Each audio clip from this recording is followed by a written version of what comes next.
Halika na po, Lolo Willie. Sabay na po tayo maghapunan. Gusto niyo po ba na ipagtimpla ko kayo ng kape? Eh, wag na. At maalinsaga naman kayo. Tubig lang ay ayos na. Saka mainit naman ang sabaw nitong sinigang na bangus eh. Sige po, Lolo. Kaya na po tayo. Ano ba yun, Jonathan? Tingnan mo nga. Kuya! Buksan mo ang pintuan! Kuya Willie! Tulungan niyo ako! Boses po ng babae yun ah. Tinatawag kayo. Oo, narinig ko nga. Halika nga at punta natin.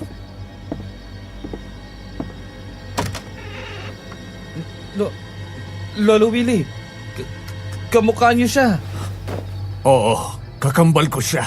Halika, tulungan mo ako. Tulungan mo ako, Kuya Willie. Mayroong mga aswang na humahabol sa akin. Gusto nila akong patayin. Tayo na po sa loob ng bahay. Dalian nyo. Paparating na mga aswang. Tayo na po sila, Lolo Willie.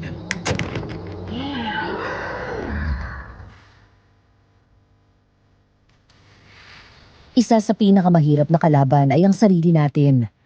May mga bagay na minsan ay nagtatalo ang ating puso at isipan. Gusto ng isip ko nakalimutan na lang si Nerissa. Pero ayaw naman ng puso ko dahil mahal ko na siya. Kung ikaw ang nasa kalagayan ko, anong gagawin mo? Tawagin mo na lang ako sa pangalang Jonathan mula sa malayong bayan ng Nueva Ecija. Hindi ko na lang babanggitin ang liblib na baryo na pinangyarihan ng aking karanasan para na rin sa pagkakakilanlan ng mga taong naging bahagi ng aking kwento. Sa mga avid listeners ng Sitio Pangil na kagaya ko, dito ko pa lang po unang ikikwento ang buhay ko, kung paano ako nasangkot sa magulong mundo ng mga aswang. Nangyari po ito noong ako'y 25 anyos pa lamang. Isang karanasang nagpabago sa aking paniniwala tungkol sa mga nilalang na nabubuhay sa kadiliman.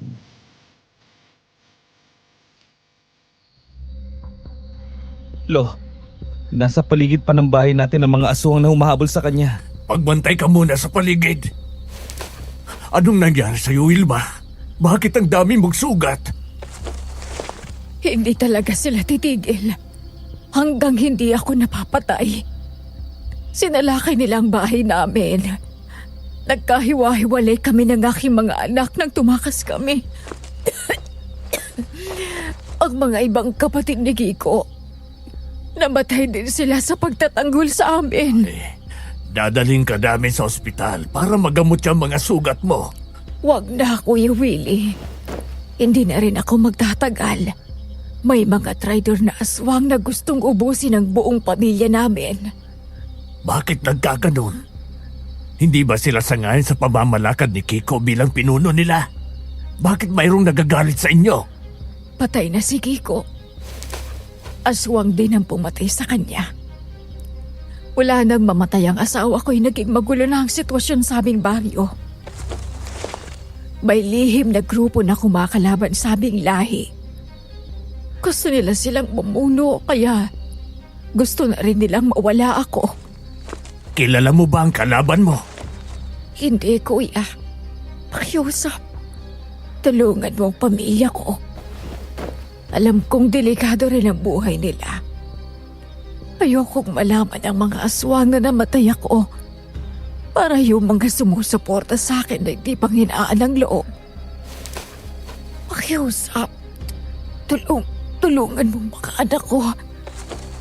Sina Laila at Nerissa. Sige. Yun ang gagawin ko. Tipirin mo ang lakas mo. Gagaling ka pa. Tatapusin ko lang ang problema sa labas ng bahay ko. Nasa paligid pa ang mga humahabol sa'yo. Hanapin mo din si Edmundo. Isa din siyang manunukis na kagaya natin. Nasa katabing baryo lang siya. Kaibigan ko siya. Kuya, ikaw nang bahala sa mga anak ko. Wilma! Wilma, gumising ka! Patay na siya, Lolo Willie. Oo. Wala na kakambal ko. Kaya kunin mo na ang mga armas natin. ang mga aswang dyan sa labas. Tapusin natin silang lahat. Siguraduhin natin na walang makakatakbo kahit isa.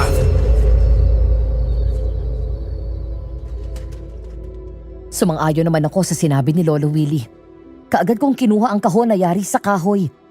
Nang binuksan ko yon ay kaagad na dinampot ni Lolo Willie ang kanyang sandata.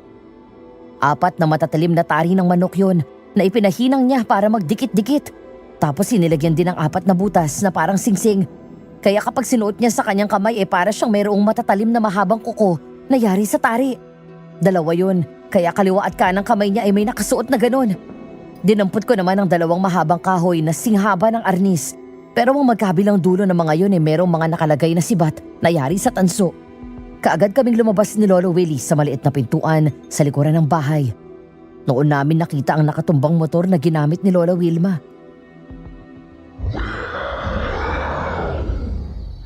Ang mga salot na kagaya ninyo ay walang karapatang mabuhay sa mundo.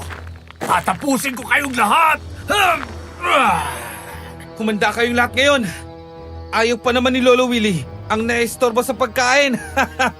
Mamaya ka na magsaya. Hindi pa tapos ang laban. Tapusin na natin ang madali ang mga hangal na ito. Opo, Lolo. Sinabi niyo eh.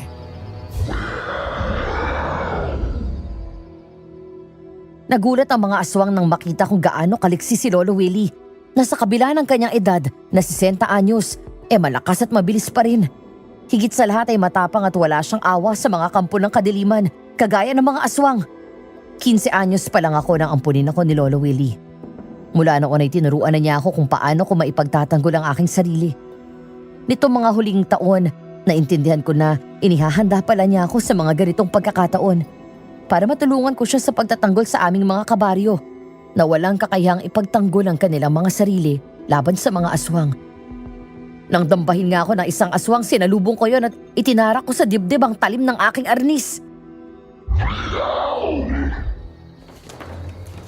Hindi ka na mabubuhay pa kahit makatakbo dahil matapang ang laso na taglay ng mga sandata namin. Tumahimik ka, Jonathan. Sinabi ko na sa'yo na habang buhay ang kalaban, hindi mo dapat sinasabi ang iyong mga lihim. Kalma ka lang, Lo. Lahat sila ay mayroon ng malalim na tama. Kaya isa man sa kanila ay hindi na makakaligtas. Tingnan mo ang isang yon. Nakatakbo na siya palayo sa'yo. Habulin mo siya. Walang dapat makaalam na namatay ang Lola Wilma mo. Sabi ko nga sa inyo, Lolo Willie, hindi siya makakalayo. Malalim ang sugat niya sa dibdib.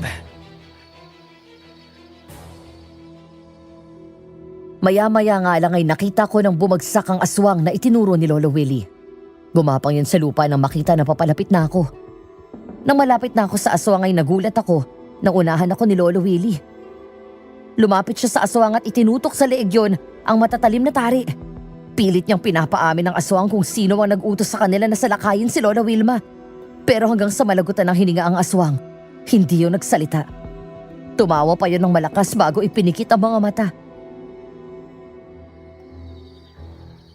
Ang hangal! Dinala hanggang sa kamatayan kung sino ang nag-utos sa kanila na patay ng aking kakambal. Tatagdarin kita ng pinong-pino!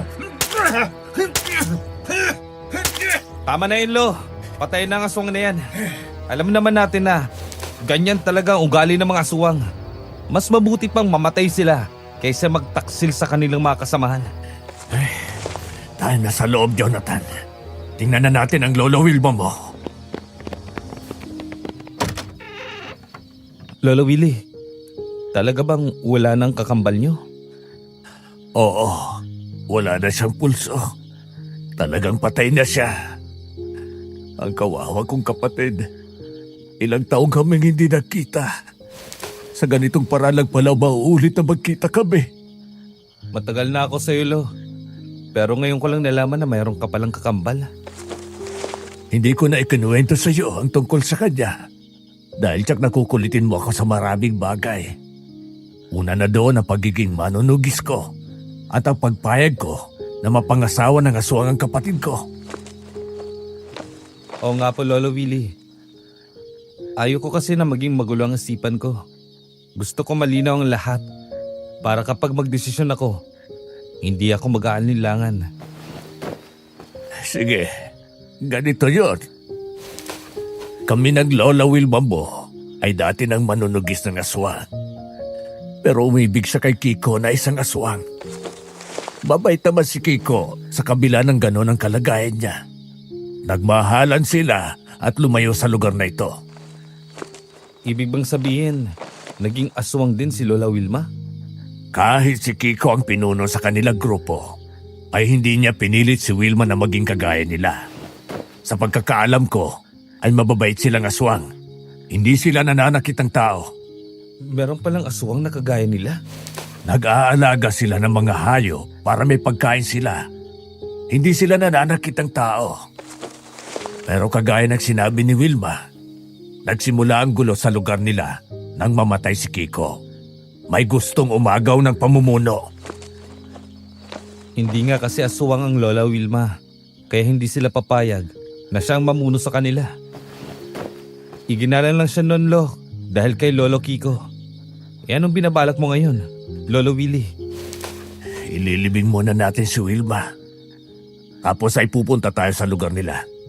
Tutulungan natin ang mga anak niya. May naisip na akong paraan para manatili sa isipan nila na buhay ang kanilang pinuno na si Wilma. Anong paraan ang naisip niyong gawin, Lo?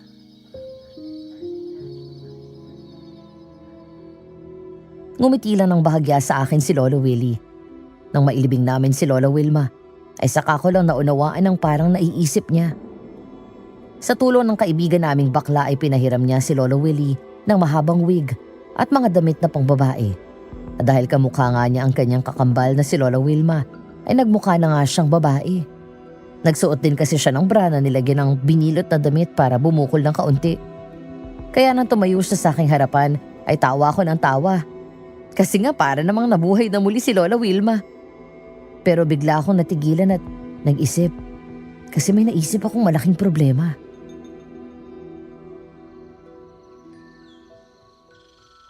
Oh, bakit ganyan ang tingin mo sa akin? May kulang pa ba? Yung boses mo lang magiging problema natin, Lo eh. Ay sus naman, ikaw na bata ka. Akala ko naman ay kung ano problema ang sinasabi mo. Yun lang pala. Oh, ano ba sasabi mo sa boses ko? Ang galing mo po, Lo. Talagang kahanga-hanga ang pagbabago mo, Lolo Willie.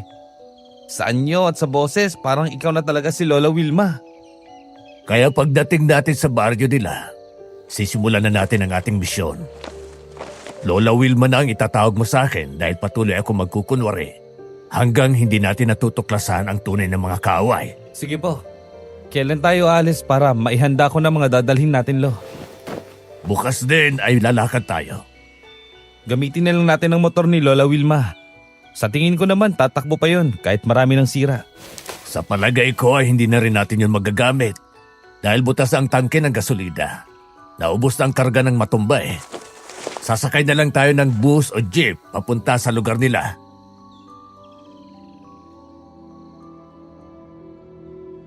Inihanda ko na ang lahat ng dadalhin namin ni Lolo Willie bago ako nahiga at natulog. Kinabukasan, bago pa man sumikat ang araw ay umalis na kami. Hindi talaga ako sanay na makita si Lolo Willie sa anyong babae, kaya panay pa rin ang tawanan naming dalawa. Naglakad kami palabas ng aming baryo. Mga 1 oras din ang nilakad namin bago kami nakarating sa malaking kalsada na bako-bako. Nang mayroong dumaan na minibus patungong Rizal, ay sumakay na kami. Sa tabi ng bintana ako naupo, kaya langhap ko ang sariwa at malamig na hangin na dumadampi sa aking mukha at katawan. Dahil puyat ako, madali ako nakatulog. Hanggang sa lumipas sa mahabang oras, naramdaman kong kinakalabit ako ni Lolo Willie.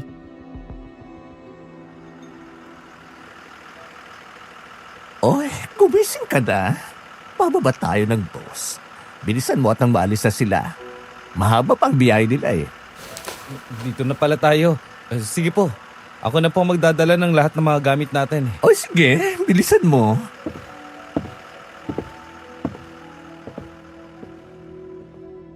Nang makababa nga kami ay umalis na ang minibus.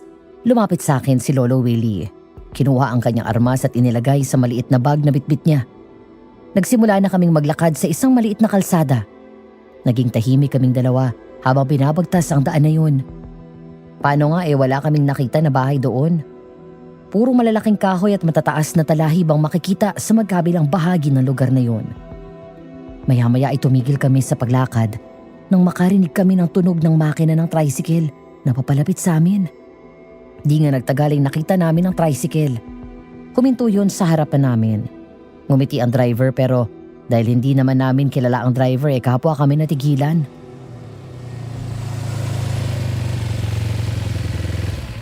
Oh, bakit para kayong nakakita ng gwapo? Multo pala. Sumakay na kayo, Aling Wilma. Pauwi na din ako. Oh, nako. Pasensya ka na, ha? Alam mo naman kapag tumatanda na, medyo nagiging makakalimutin na. Ako si Edmundo, pambihira. Ilang araw ka lang nawala, pagbalik ko ay hindi mo na ako kakilala. Sumakay na kayo at marami akong sasabihin sa iyo. Ikaw nga ba si Edmundo? Ako nga ito. Nag-iisa lang ang mukhang ito. Oo nga. Si Edmundo ka nga. Naniniguro lang ako kasi may mga aswang na magaling manggay na mukha ng tao. Kamusta na sa baryo natin? Oo, alam ko yon. Pero magtiwala kayo. Ako talaga ito. Heto ang katunayan na normal akong tao. May dala kang bawang at asin? Oo naman. Palagi ako may baon nito sa bulsa. Ikaw ang nagturo sa akin, di ba, Aling Wilma? Oo. Naniniwala na akong ikaw nga yan. Sa bahay na tayo mag-usap. Kailangan malaman mo muna ang lahat ng nangyari. Mula kasi nang mawala ka, ay marami ang naganap. Matagal na ba akong nawala? Parang kagabi lang yata yun, ha? Anong kagabi lang? 3 araw at 3 gabi kang nakipaghabulan sa mga aswang ayon sa kwento ni Paring Pidyo. Tapos ay iniram mo daw yung motor niya. Nung huling beses kayo magkita, pinamunuan mo yung mga tauhan mo laban sa masasamang aswang. Ibig sabihin pala, ay nakipaglaban pa siya sa mga aswang. Baka natalo sila, kaya napilitan siyang tumakas. Kaya pala, sinabi niya na mayroong mga kamag-anak si Kiko na namatay sa pagtatanggol sa kanila. May sinasabi ba kayo? Wala.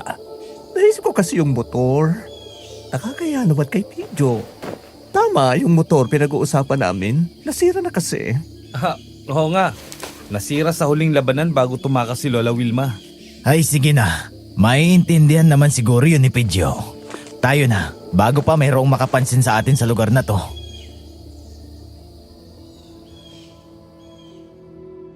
Sinenyasan ako ni Lolo Willie na sumakay na sa tricycle. Kaya doon ako pumwesto sa likuran ni Edmundo. Si Lolo naman sumakay sa loob. Noon ko naalala ang sinabi ni Lola Wilma na hanapin namin itong si Edmundo dahil kagaya din namin na manunugis ito ng aswang. Patuloy naming binagtas ang malubak na daan. Mahaba ang sabana na yon bago ko napansin ang isang arko kung saan nakalagay doon ang pangalan ng baryo.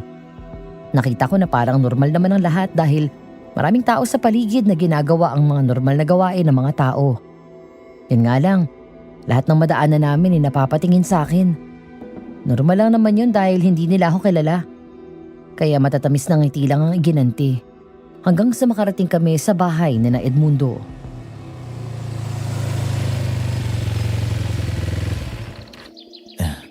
Dito na lang muna kayo sa bahay ko tumuloy. Ha? Bakit dito? Hindi mo ba kami ihahatid sa bahay namin? Mas ligtas kayo dito kaysa sa baryo nyo. Dahil marami kaming manunugis dito na tutulong sa iyo. Ay, kagaya ng sinabi ko kanina. Marami nang nangyari sa baryo nyo mula nang umalis ka. Pumasok muna kayo sa loob. Halika na sa loob, Jonathan. Opo, Lola Wilma. Ay, mula nang sinalakay kayo ng gabing yun ng mga di nyo kakilalang aswang, ay lalong naging matindi ang tensyon sa inyong baryo. Araw at gabi ang nangyayaring kaguluhan. Hindi na nga namin malaman kung sino sa mga yon ang kapamilya mo at sino ang kalaban. Kapag talaga nasa inyong aswang na ang lahat, mahirapan na silang makilala. Hindi mo na malalaman kung sino ang kakampi at sino ang kalaban. Kasi kung magkakalahi, magkakamukha ng anyo. Tama ka. Lahat ng aswang na nasa baryo ninyo ay iisa lang ang anyo. Pwera lang doon sa mga aswang na may kakayahang manggaya ng tao o hayop na gusto nilang gayahin. Ano nang balita sa mga anak ni Lola Wilma? Si Nerissa ba at si Layla? Oo. May balita ka ba sa kanila? Nagkahiwa-hiwalay kasi kami ng gabing yun. Wala akong balita eh. Hindi na rin kasi kami makapasok basta sa lugar nyo. Kasi nga, ay wala kayo doon. Ang nabalitaan ko na lang ay maraming namatay sa kamag-anak ni Kiko. Kailangan kong bumalik sa aming baryo. Kailangan kong hanapin ang aking mga anak. Aalamin ko kung ano na ang nangyari sa kanila. Delikado ang iniisip mo. Pero alam ko naman na hindi kita mapipigilan. Kaya tutulungan na lang kita. Maraming salamat, Edmundo. Siya nga pala. Ito si Jonathan, apo ko. Kagaya rin natin siya na manunugis ng aswang. Matatag ba ang loob mo, Jonathan? Ilang beses ka na bang nakipaglaban sa mga aswang? Medyo maraming beses na rin eh. Pwes, dito sa lugar ng Lola Wilma mo, magpakatatag ka dahil mas masahol pa ito sa gyera. Hindi basta tao ang kalaban natin. Mga mababangis na aswang. Ay, sa sandaling malaman ng mga kalaban nyo na mubalik ka na, tiyak na mag-iisip na naman sila ng paraan kung paano ka papatayin. Ngayon nagbalik na ako. Handa na ako sa maaaring mangyari. Kapag babangis sila, dapat matalino tayo. Utak ang gamitin natin para makapaghiganti sa mga aswang sa baryo namin. Nagkasundo rin sina Lolo Willie at Edmundo na doon na lang kami tutuloy sa bahay niya. Ipinahiram niya sa amin ang isa sa mga kwarto roon na wala namang gumagamit. Matapos kumain merong mga dumating sa bahay ni Edmundo. Nalaman namin na mga kaibigan din pala yun ni Lola Wilma na mga manunugis ng aswang. Siyempre dahil kamukha nga ni Lolo Wilma si Lolo Willie, walang naghinala na kakaiba na ang kaharap nila maliban sa mga tanong nila na nagbago ang boses niya. Para daw namamalat at minsan naman paos.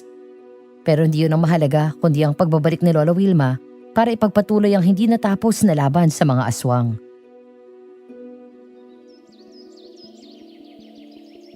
Babalik ako sa aming baryo. Magpapakita ako roon para malaman ng mga kamag-anak ni Kiko na buhay ako. Alam namin na delikado yan, Aling Wilma. Pero sa ganyang paraan lang talaga natin malalaman kung sino ang mga kaaway ng angkan nyo. Kaya nga, kailangan ko ng tulong nyo. Kailangang malaman natin kung sino ang mga traidor na yon na siyang nagpapagulo sa sitwasyon. Noong panahong buhay pa si Kiko, ang mga aswang at manunugis ay nagkakasundo. Tahimik na nabubuhay ang lahat dahil sa isang kasunduan. Hindi mananakit ng tao ang mga aswang, kaya hindi rin sila papakialaman ng mga tao. Pero ngayon, ilan na sa mga kababaryo ko ang namatay dahil sa kagagawan nila. Meron palang ganung kasunduan dito sa inyong mga baryo. Sayang lang at sinira ng mga walang pusong aswang na yun. Meron talaga na mga nilalang na ayaw ng katahimikan. Palaging iniisip ang pansariling kapakanan. Kung nakahanda na kayo ay pwede na tayong lumakad. Samantalayin natin ang pagkakataong mataas pang sikat ng araw.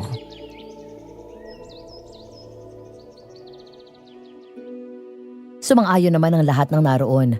Kagaya ni Edmundo ay naglagay ng bawang at asin sa kanilang mga bulsa para madaling malaman kung sino ang aming mga kasamahan. Meron daw kasing mga aswang doon na may kakayahang manggaya ng kaanyuan ng sinuman. Matapos nun ay lumakad na kami sakay ng mga tricycle. Binagtas namin ulit ang sabana na puro kakahuyan at talahib ang paligid. Hanggang sa makapasok na kami sa baryo ni na Lolo Wilma. Pansin ko agad na halos lahat ng mga bahay sa paligid ay sarado na ang mga pintuan at bintana.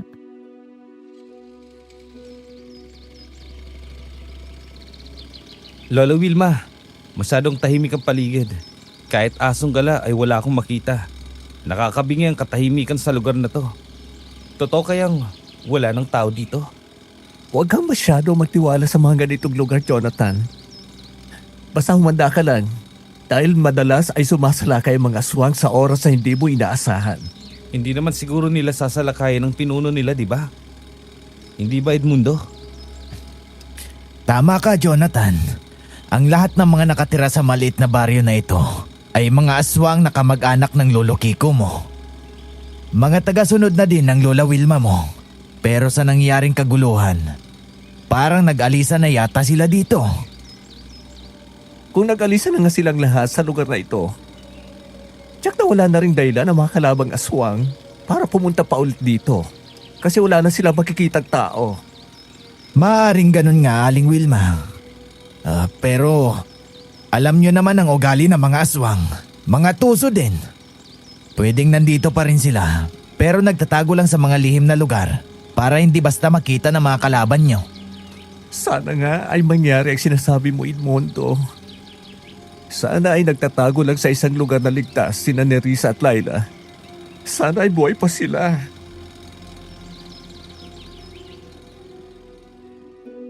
Di nagtagal ay inihinto na ni Edmundo ang tricycle. Kaagad na bumaba si Lolo Willie at pinagmasdan ang bahay na nasa harapan. Sigurado siya na yun na ang bahay ni Lola Wilma, kaya binuksan na niya ang tarangkahan na kawayan. Parahang pumasok sa bakuran. Kasunod na kami ni Edmundo pero mailap ang aming mga mata habang pinagmamasdan ng mga paligid. Nakita namin na may ilang mga taong nakatingin sa amin. Meron ding nakasilip sa mga bintana ng mga bahay.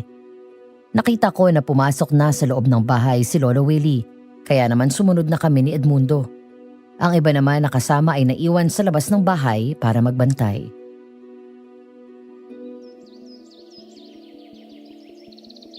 Grabe ang nangyari dito ah. Basag-basag ang lahat ng mga gamit. Nagkalat ang mga tuyong dugo sa paligid. At ang mga pintuan ng mga kwarto talagang winasak. Talagang desperado ang mga aswang na pumasok dito. Natapusin kayong lahat, Lola Wilma. Pati ang mga bintana sa mga kwarto ay wasak na. Hindi na talaga ito pwedeng tirahan sa ngayon. Madaling makakapasok ang mga aswang na sasalakay. Oo nga po. Delikado tayo rito kung aabutin tayo ng gabi. Hindi naman talaga tayo dito titira. Ang dahilan kaya ako nagpakita rito ay para malaman ng mga taga rito na buhay pa ako. Para malaman din natin ang mga kakampi at kalaban. Aling Wilma, yung pinsan yung si Romy, dumarating. Ate Wilma, ay mabuti naman at ligtas ka. Akala namin ay patay ka na. Buhay pa naman hanggang sa mga oras na ito, Romy. Bumalik ako para ipanam sa lahat na buhay pa ako bilang pinuno nyo. Kaya nga lang, ay parang wala ng tao dito. Wala na nga, Ate Wilma. Ang mga natitira nating mga kamag-anak na buhay ay umalis na sa lugar na to. Ikaw, kumusta ka naman? Maayos din ako. Pasensya ka na kung hindi ko kayo natulungan ng gabing yun. Mayroon din kasing mga aswang na sumalakay sa amin doon sa aming bahay. Kaya siniguro ko lang din ang kaligtasan ng aking pamilya. Ang iba natin mga kaanak, namatay sila habang nakikipaglaban kami sa mga kaaway. Masyado silang marami, kaya tumakas kami. Pero nagkahiwalay kami ng aking mga anak. May balita ka ba kung nasaan sina Nerissa at Laila? Oo, wala pa din akong balita sa kanila. Ipinahanap ko nga din sila sa mga kasama ko ngayon. Hindi ko nga alam kung buhay pa sila. Baka wala na din sila dito sa ating baryo. Ano naman ang balita sa mga kaaway natin? May nakilala ka ba sa kanila? Wala din eh. Kasi naglaho na parang bula ang mga aswang na napatay ko ng gabing yun. Maaaring tinangay din ang kanilang mga kasama. Ang mga kaanak natin, wala na din dito. Ako na lang ang natitira. Kung ganun pala, talagang planado ang lahat ng ginawa ng mga aswang na yun dito sa inyo. Sabay kayong sinilakay para walang makatulong dito kina Lola Wilma. Ganun na nga. Kaya nga nagdagdag na ako ng mga bantay sa paligid ng bahay ko. Baka kasi bigla na naman silang sumalakay. Mabuti na yung nakakasiguro ako. Ibig mong sabihin, ikaw na lang natira dito? Oo, kami na lang natitirang tagasunod mo dito. Saka yung mga kamag-anak ng asawa ko na nagbabantay ngayon sa bahay ko. Kung ganon, bakit hindi ka na lang umalis dito? Baka ikaw naman ang pagbalingan ng mga yun. Iniisip ko na rin yan. Kung hindi ka nga lang dumating baka umalis na rin ako dito. Lola Wilma, malapit ng dumilim. Umalis na tayo dito. Aalis ba kayo ulit? Hindi nyo na ba titirhan tong bahay na to? Oo, aalis din ako. Marami nagsira ang bahay na ito eh. Saka na lang muna kami uuwi dito kapag nakita ko na sila ni Risa at Laila. Saan naman kayo tutuloy niyan? Kung gusto nyo ay doon na lang kayo sa bahay ko. Mas ligtas kayo doon. Wag na. Aalis na lang muna kami. Ate Wilma, parang nag-iibang boses nyo. Kasi minsan, ang sakit ng lalamunan ko eh. Kaya, garang-galang boses ko. Oo, ganun nga. Doon na lang sa kapatid ko ako titira. Mag-iingat ka, Romy, ha? Pababangis sa mga kaawin nating aswang. Habang may panahon pa, umalis ka na rin dito. Sige, gagawin ko yon. Mag-iingat kayo. Kapag kailangan mo ng tulong ko, magpasabi ka lang dito kay Edmundo.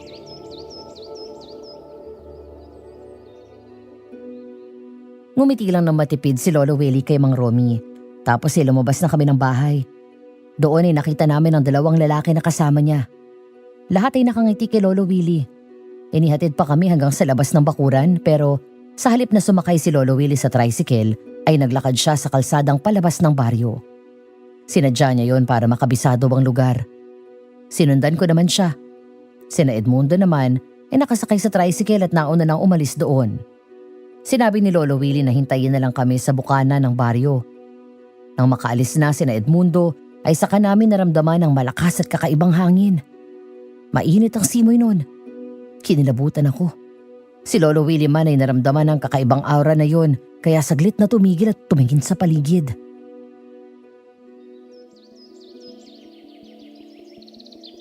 Naramdaman mo ba yun, ha, Jonathan?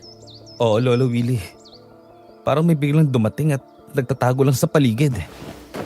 Sa palagay ko, mayroong aswang sa paligid. Humanda ka. Baka biglang sumalaka yan. Ang mga mata mo, talasan mo. Palagi naman ako nakahanda, Lolo. Mabuti na rin na ganito ang klase ng lugar. Masyadong tahimik.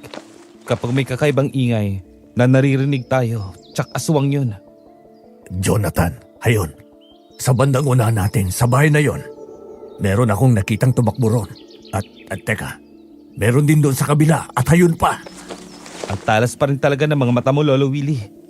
Isa lang ang nakita ko pero ikaw 3 na yata.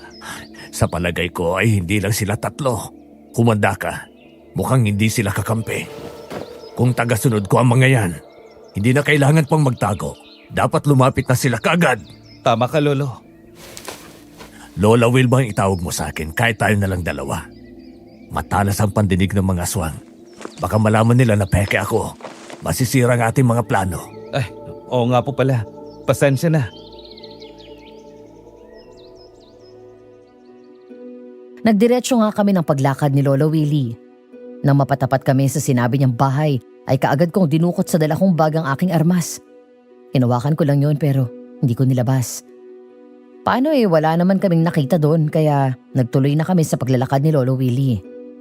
Noon namin naramdaman ulit ang malakas na hangin na mainit. Kaya muli kaming nakiramdam sa paligid dahil nararamdaman namin na sinusundan kami ng aswang. Maya-maya lang, natanaw namin si Edmundo na papalapit sa amin. Pero nagtaka kami dahil iba na ang itsura ng dalawang lalaking kasama niya. Nang igala namin ang aming paningin, tama pala ang sinabi kanina ni Lolo Willie. May 3 pang nagtatago sa likuran ng mga bahay.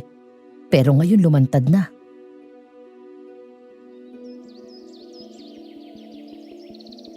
Aling Wilma, nasiraan tayo kaya maya-maya pa tayo makakaalis dito.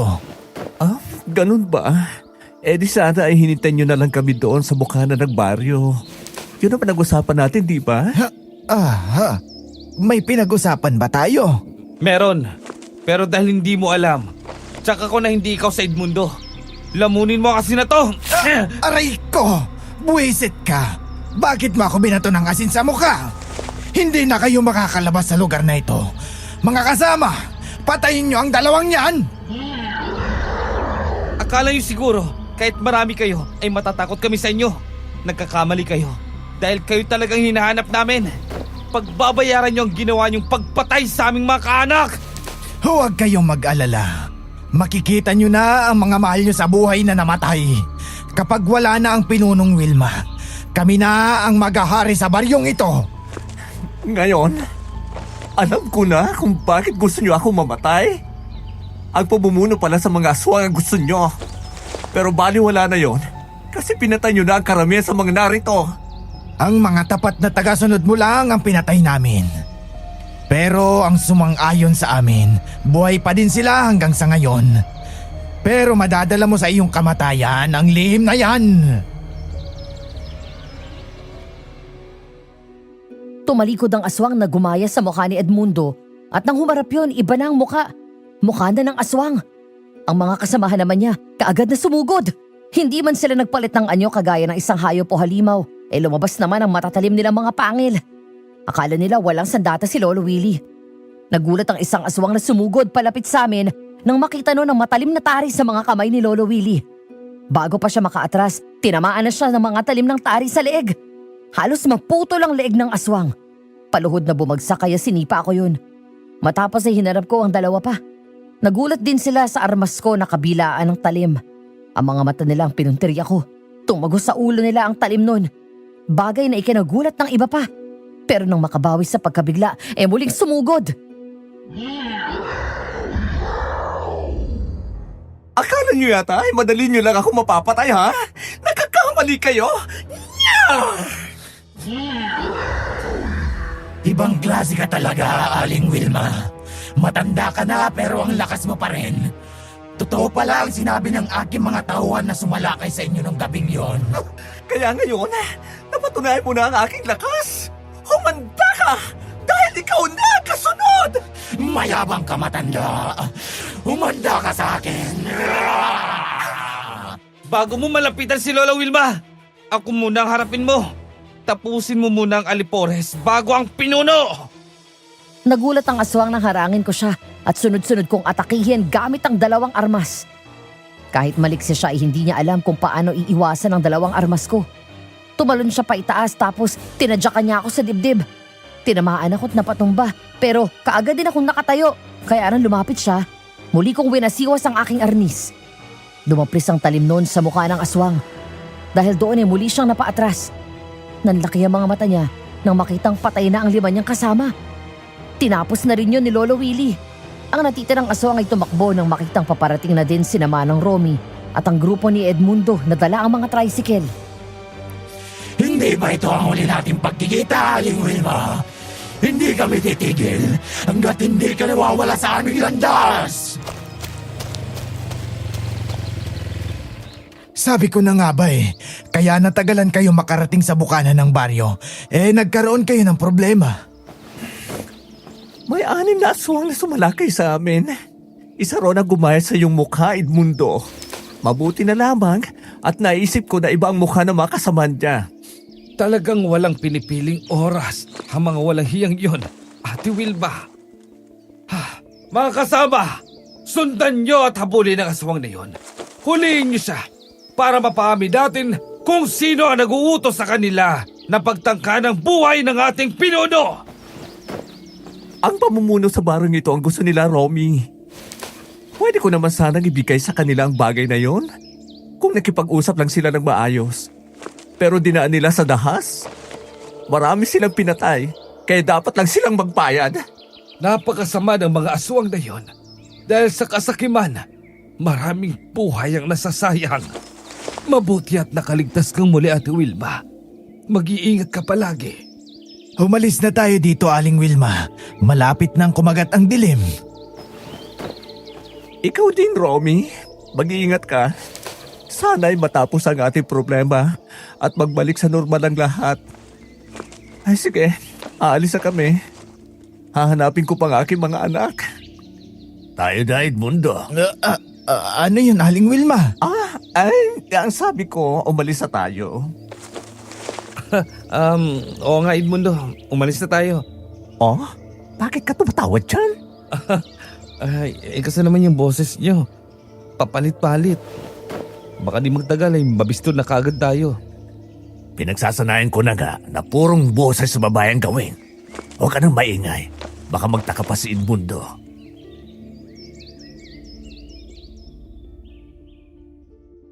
Matapos nung ay sumakay na sa tricycle si Lolo Willie. Kaya naman umangkas na rin ako sa likuran ni Edmundo. Umalis kami sa lugar na yon.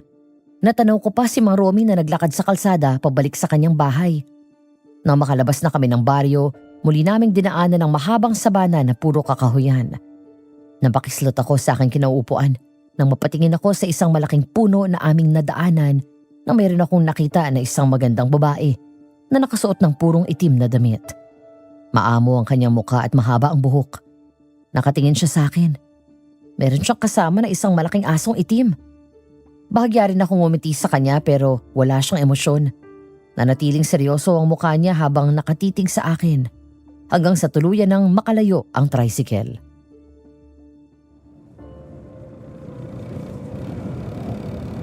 Edmundo, marami palang magagandang babae dito sa inyong baryo ano?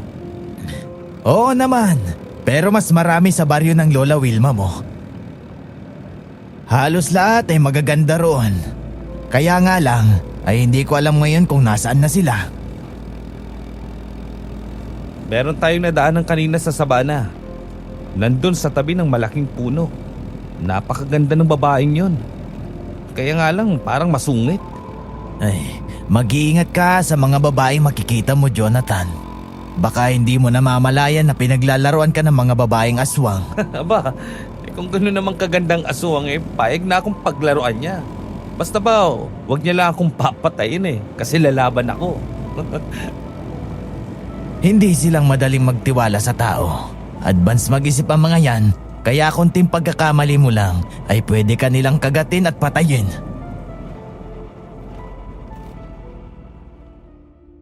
Hindi ako makakibo sa mga huling sinabi ni Edmundo. Nang makarating kami sa baryo ni na Edmundo at iparada na niya ang kanyang tricycle sa harapan ng kanyang bahay, ay bumaba si Lolo Willie. Pero hindi siya kaagad pumasok sa loob ng bahay. Bagkus pinag-aralan niya ang mga iskinita at lagusan sa lugar ni na Edmundo.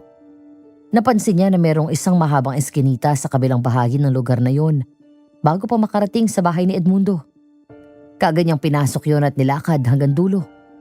Sinundan ko naman siya at nakita nga namin na may ilang bahay na madadaanan sa iskinita na yon. Di nagtagal, sumunod din sa amin si Edmundo. Anong inisip mo, Aling Wilma?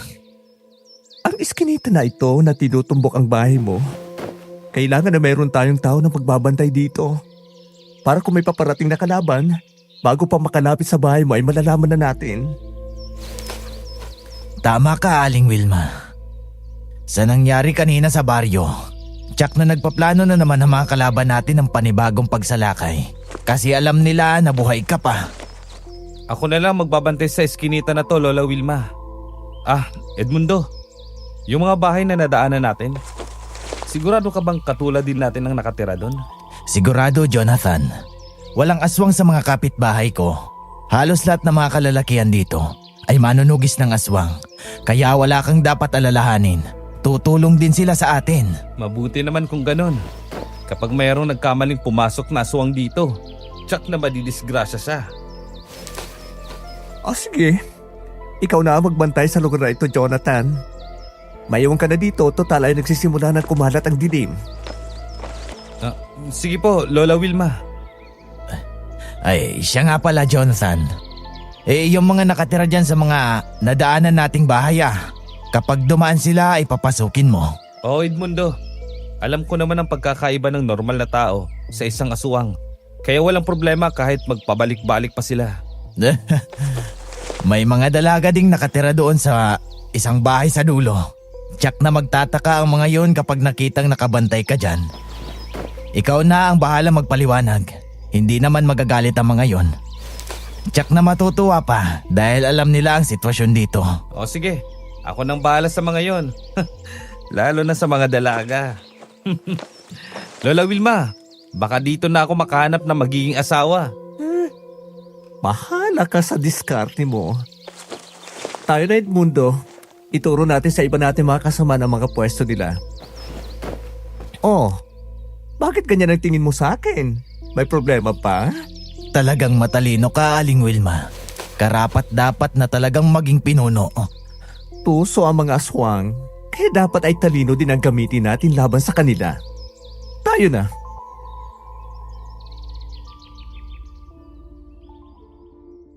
Sumang-ayon naman si Edmundo. Nang makaalis na sila ay naghanap ako ng mauupuan. Nakita mo ang isang malaking puno na naroon sa merong malalaking ugat. Ilang metro lang ang layo mula sa eskinita. Doon ako naupo para kitang-kita ko ang bawat papasok sa eskinitang yon. Di nagtagal, kumagat na ng tuluyan ang dilim at sumikat na unti-unti ang bilog na buwan. Napakislot ako sa aking kinauupuan nang maramdaman ko na mayroong paparating. Mag-asawa ang unang dumaan. Mahigpit ang hawak ko sa aking armas pero nalaman ko na dun sila nakatira sa isang bahay. 10:00 ng gabi ng isang magandang babae ang muli kong makita. Mahaba ang buhok niya, maamo ang muka.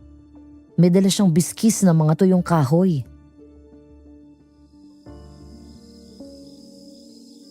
Miss, hindi ba ikaw yung nakita ko sa sabana kanina habang nakasakay ako sa tricycle? Ako nga yun. Nangunguha kasi ako ng mga panggatong. Ginabi na ako kasi medyo mabigat itong dala ko.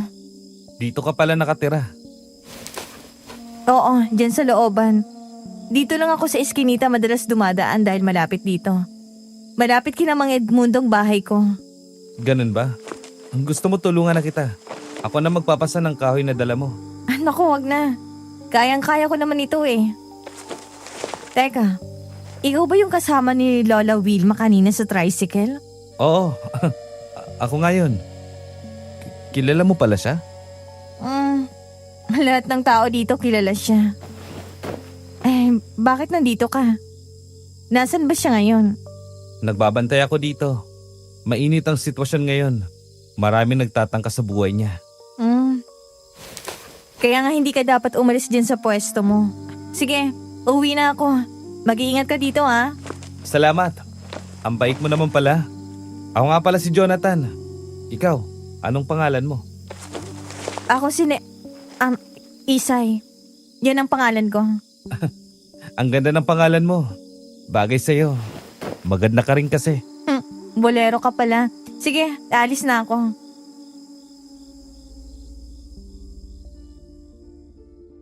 Nang muling pasanin ni Isay ang bigkis na kahoy, ay pumasok na siya sa eskinita, kaya naman naupo na lang muli ako sa malaking ugat ng punong kahoy na naroon. Nang makaramdam ng pangangalay ng aking likod, sumandal ako sa puno, pero nanatiling dilat ang aking mga mata. Malalim na ang gabi nang maramdaman ko ang malakas na hangin na dumampi sa aking pisngi. Mabilis akong tumayo. Nang makita ang mga dahon ng halaman at mga sanga ng puno na gumalaw, nakiramdam ako sa paligid. Di nagtagal, nawala din ang hangin, kaya napubuntong hininga lang ako. Nang mapasandal ulit ako sa puno ay tuluyan na akong nakatulog habang yakap ang aking armas. Kinabukasan nagising ako nang makarinig ng mga yabag na nagtatakbuhan patungo sa eskinitang binabantayan ko. Kaagad akong sumunod sa mga tao sa loob ng eskinita. Doon ko nakita ang dalawang bangkay ng lalaki. Oh, Lola Wilma, bakit mayroong bangkay dito sa eskinita? Ikaw nga ang dapat kong tanungin tungkol dito. Hindi mo ba alam ang tungkol dito? Hindi po eh. Hindi ko alam to. Wasak ang mga lalamunan nila at maraming sugat sa buong katawan. Parang gawa ng matatalim na kuko to ah. Oo. Aswang ang pumatay sa mga ito. Kilala mo ba ang mga ito, Edmundo? Hindi taga rito ang mga yan. Sigurado kang hindi sila taga rito sa baryo nyo? Kilala ko ang lahat ng mga taga rito. Sigurado kung hindi sila taga rito. Baka dito lang sila dumaan. Kasi nga shortcut ito para makalabas ka agad dito. Kasi ang dulo nitong binabantay ni Jonathan ay daanan patungo sa kabilang baryo. Kung ganoon, ay dahil lang sa lugar na ito ang dalawang ito? Kamalas naman dahil nabiktima sila ng aswang. Kung ganun, ay nasalisihan ako ng mga aswang na yun kagabi. Ay, bakit ba pinagwalang bahala kong malakas na hangin na yun kagabi? Tsak na yun na yung aswang. Ay nako, umandar na naman ang lakas ng imahinasyon mo. Kung aswang yung sinasabi mong hangin, baka ikaw pa ang unang sinalakan yon. Kasi ikaw ang naroon sa bukana. Tama si Aling Wilma. Mula ngayon ay mas lalo nating hihigpitan ang pagbabantay sa bawat daanan. Alam ko na ikaw ang punteriya nun, Aling Wilma. Kaso lang ay nadaanan ang dalawang ito. Baka iniisip nyon na mga bantay mo din kaya inuna ng pinatay.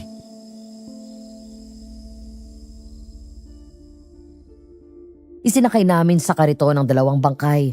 Ipinahatak sa kalabaw ang kariton at dinala ng mga kasama ni Edmundo sa kabilang barangay para doon nalang kunin ang punerarya. Nang sumunod na gabi ay muli akong nagbantay sa eskinita. Pero kagaya ng dati, muli kong nakita ang magandang dalaga na nakilala ko sa pangalang Isay. Sa pagkakataong ito ay wala nang dala na kahoy si Isay. Matagal siyang tumayo at sa di kalayuan. Habang nakatingin sa akin, nang makita niya nang ngumiti ako ay saka lang siya lumapit.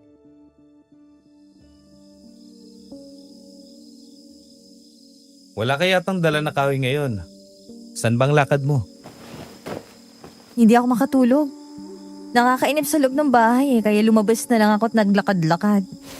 Nang mapadaan ako dito, nakita ko na nakabantay ka pala ulit dito. Oo. Palagi na akong magbabantay dito tuwing gabi. Marami kasi ang nagtataka sa buhay ni Lola Wilma eh. Lola mo pala siya? Oo. Yun ang nakasanayan kong tawag sa kanya. Ikaw, nasa naman ang mga magulang mo? Patay ng ama ko. Pinatay ng mga aswang kaya nagagalit ako sa kanila. Iniwanan naman kami ng aking ina. Kaya masama din ang loob ko sa kanya.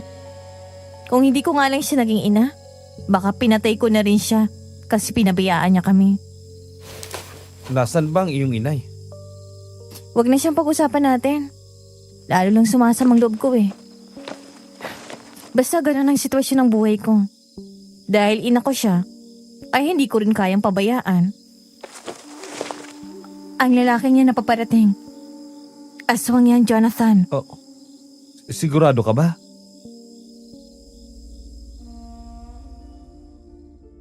Tiniyak ni Isay na aswang nga ang lalaking paparating kaya nagtago muna kami sa likuran ng puno. Seryoso siyang nakatingin sa lalaking paparating samantalang ako naman ay seryoso nakatingin sa kanya dahil katabi ko siya. Magkadikit ang aming mga katawan. Magkalapit ang aming mga muka at sa liwanag ng bigay ng bilog na buwan ay napagmasdan ko ang maahon niyang muka. Naguguluhan ako sa 2 bagay. Hindi masyadong may paliwanag sa akin. Yun bang parang may kakaiba sa kanyang pagkatao? Tumataas kasi ang mga balahibo ko sa katawan kapag kausap siya. Kinikilabutan ako kaya pati ang buhok ko sa batok ay umaangat. Naisip ko na hindi siya pangkaraniwang babae. Pero sa kabilang banda naman ay tumatalon sa tuwa ang puso ko kasi kasama ko siya.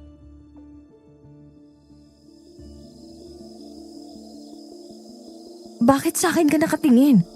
Ayun na yung lalaki oh. Malapit na sa atin. Oo nga. Nakikita ko nga. Huwag mo akong titigan. Para naman akong matutunaw sa mga tingin mo eh. Tapos nararamdaman ko na parang gusto mo nang ubusin ang amoy ko. Ang ganda mo kasi. Hindi ko maiwasang hindi mapatingin sa'yo. Ang bango din ng buhok mo. Ano bang shampoo mong gamit? Puro pang bobolang alam mo ah. Ayan na siya, halika na.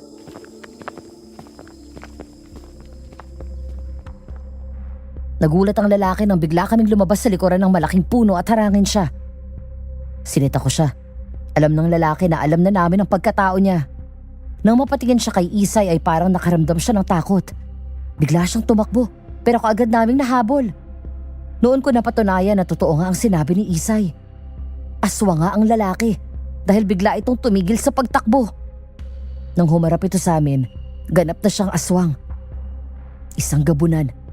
Sobra ang haba ng matatalim niyang pangil nang ibuka niyang kanyang bibig at umangil. Nang itaas naman niya ang 2 kamay ay nakita namin ang mahahaba niyang kuko. Kasunod dun sumalakay siya. Una niyang sinunggaban si Isay pero nakaiwas siya. Nang magkaroon siya ng pagkakataon, tinadyakan niya ang aswang. Tumumba yun. Wow! Magaling ka rin pala makipaglaban. At saka, ang lakas mo palang sumipa. Lumaki ako sa bayang ito na nagkalat ang mga halimaw. Mula sa pagkabata ako, sinanay na ako ng namatay kong ama na ipagtanggol ang aking sarili kaya ganito ako. Pero mamaya mo na ako purihin. Hanggat buhay pang ating kalaban, hindi ka dapat magpabaya. Oo naman. Pareho lang tayo ng karanasan. Seryoso na ako ngayon, mahal. Anong malang sinasabi mo? Ha? Mahal. Mahal yung mga gamot sakaling makagat ng aswang. Kaya bago mangyari yon, ay uunahan ko na siya. Ganun yon. Sige, pagtulungan natin ang isang to. Sa tansya ko malakas siya. Magpahinga ka na lang, Isay. Ako nang harap sa aswang na to. Baka masugatan ka pa. Nauna na nga akong sumugod. Nagpakitang gilas ako kay Isay. Magkakasunod na pag-atake ang ginawa ko. Naiwasan naman yun ng aswang. Na magkaroon siya ng pagkakataon ay sinuwag niya ako. Tinamaan ako sa sikmura at bumalandra ako papunta kay Isay. Bago ako tuluyang bumagsak sa lupa, napayakap sa akin si Isay. Ang ulo ko ay dumikit sa kanyang tiyan, kaya napayakap na rin ako sa kanya, tapos iinangat ko ang aking mukha ng marahan. Akala ko ba kaya mo na siyang mag-isa? Para ka lang puno ng saging na inihagis sa akin ah. Natsambala ako ng lokong yun. Ayos din naman ang ginawa niya. Nayakap mo tuloy ako. Ang lambot pala ng katawan mo. Bolero ka na, mukhang manyakis ka pa yata. Tumabi ka nga dyan. Aray, Ako nang ilaban sa halimaw na to. ay ko naman. Bakit inihagis mo ko? Hindi ko gusto mga lalaking puro lang kayabangan. Puro salita, pero kulang sa gawa. Gusto ko yung mas malakas pa sa akin. Nang sumugod nga ang aswang, ay muling sinalubong ni Isay. Lumaban siya ng seryoso, kaya naman nang makatayo ako, naging seryoso na rin ako. Tinulungan ko si Isay na kalabanin ng aswang. Sa pagkakataong ito, nagpakitang gilas ulit ako sa kanya. Magkakasunod na pag-atake ang ginawa ko. Sa bawat pag-iwas ko sa matatalim na kuko ng aswang, ay sinusuklian ko yun ng pag-atake rin. Una kong pinatamaan ang kanyang mga hita. Bumuon doon ang talim ng aking sandata. Dahil nasugatan na siya sa mga hita niya, bumagal na ang kanyang pagkilos. Ininda niya yon, kaya hindi na niya alam ang gagawin kung paano niya iiwasan ang pag-atake namin ni Isay. Hanggang sa mapuruhan ko siya. Bumuon ang talim ng armas ko sa kanyang dibdib. Agaw buhay na bumagsak ang aswang na patuloy pa rin ang pag-angil. Noon naman dumating sina Lolo Willie at Edmundo kasama ang iba pa. Jonathan, ang dami mong dugo. Ayos ka lang ba? Ayos lang po ako, Lola Wilma. Dugo ito ng aswang na yan. Malakas siya at mabangis. Mabuti na lang at may tumulong sa akin para tapusin siya. Sinong tumulong sa'yo, Jonathan? Nag-iisa ka lang nang dumating kami. Si Isay. Ayan siya oh. Teka, nasa na yun? Kanina nandito lang siya eh. Isay? Isay! Nasaan ka na? Huwag ka na magtago. Kakampi natin ang mga dumating. Oh, sinong Isay? Mag-isa ka lang naman ang dumating kami dito. Lola Wilma, meron akong kasama na lumaban sa aswang na to. Yung kaibigan ko na si Isay. Ang galing nga niya makipaglaban eh.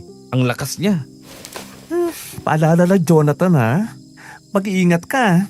Baka pinapaikot ka lang ng babaeng yon. Baka hindi naman siya talagang kakampi. Mabait siya, Lola Wilma. Baka natakot lang siya kaya umalis. Kasi marami kayong dumating dito. Baka akala niya kalaban.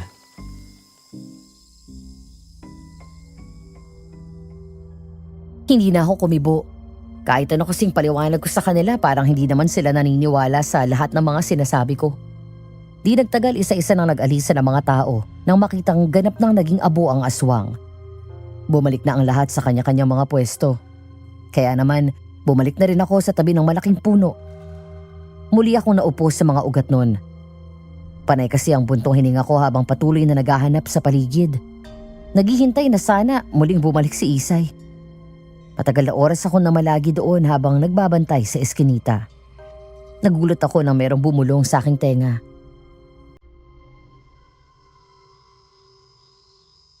Parang nakatulala ka ah. Malayong tingin, wala namang tinatanaw. Kalma ka lang. Matamaan ako ng armas mo eh. Ano ko ba naman, Isay? Bigla ka na lang nawala kanina. Nagmukha akong tanga sa mga kasama ko. Tapos ngayon, bigla ka na lang susulpot. Nagsiguro lang ako. Kasi marami yung naramdaman ko na dumating. Hindi naman ako lumayo. Ayoko lang kasi na mas whole time dalawa. Kung nagkataon pala na aswang mga yon, iiwanan mo ako sa ere. Kung nagkataon naman na aswang ang mga yon, magkakaroon ka tsak ng backup kasi nasa paligid lang ako, di ba? Tandaan mo, sa labanan, hindi lang puro tapang. Dapat may diskarte rin. Ganun palang iniisip mo. Hmm? Para ka talaga si Lola Wilma kung mag-isip. Natural, pareho kami. Siya nga pala. Salamat ah. Malaking tulong ang nagawa mo para matalo ko ang aswang na yon. Dapat talaga tayo magtulungan sa ganitong sitwasyon. Para kay Nanay Wilma. Sinabi mo, Nanay Wilma? Oo. Yun naman ang tawag ng lahat sa kanya. Kaya ganun rin ang tawag ko. Ah, siya nga pala, Isay. Oo. Lahat ng sinabi ko sa'yo kanina, habang nakikipaglaban tayo sa aswang. Totoo yun. Ilang araw mo pa lang ako nakikilala. Baka nagkakamali ka lang sa nararamdaman mo. Hindi mo pa ako masyadong kilala. Baka hindi mo na masabi ang mga bagay na yan kapag makilala mo ako ng lubusan. Ayokong basta magtiwala. Kasi ayokong masaktan. Binata ako, Isay. Magtiwala ka lang sa akin. Hindi kita sasaktan. Alam mo, sa totoo lang, ngayon ko lang naramdaman ng ganito eh. Talagang unang kita ko pa lang sa'yo. Dead na talaga ako sa'yo. Bolero. Dead na dead daw. Bakit hanggang ngayon buhay ka pa? Ang ibig kong sabihin, nung una pa lang kitang makita, ay gusto na kita.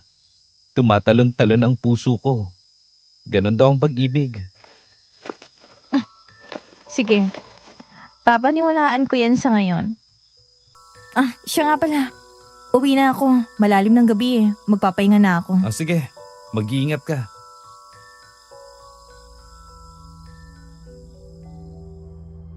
Nang lumakad na nga palayo sa akin si Isay ay tinanaw ko na lang siya.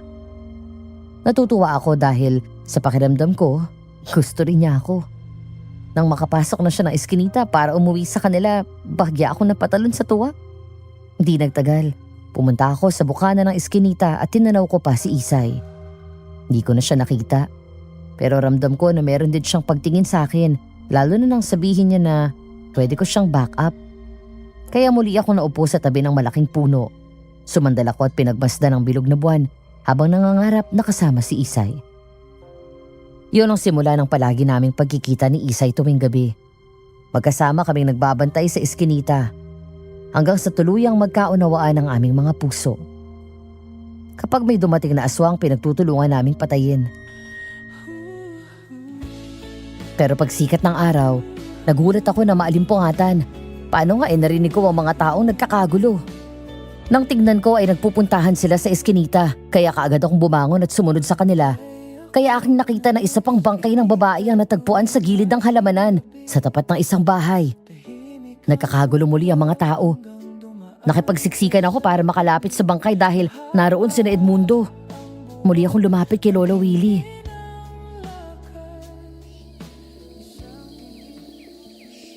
Napatay ko ng aswang kagabi bago siya makapasok dito sa eskinita, Lola Wilma. Bakit meron na namang bangkay dito? Yun nga din ang pinagtataka namin eh. Kakaya ng dati ay hindi naman taga rito ang babaeng ito. Bakit palagi dito tinatangay ng aswang na yun ang mga biktima niya? Mahaba kasi ang eskinitang ito, Aling Wilma. Kung mapapansin nyo rin, ay maraming malagong halaman at mga puno ang madadaanan. Kahit itong mga bahay dito, ay napapaligiran ng mga puno. Yung mga tao sa bahay na yun, Edmundo, wala ba silang narinig na ingay kagabi dito?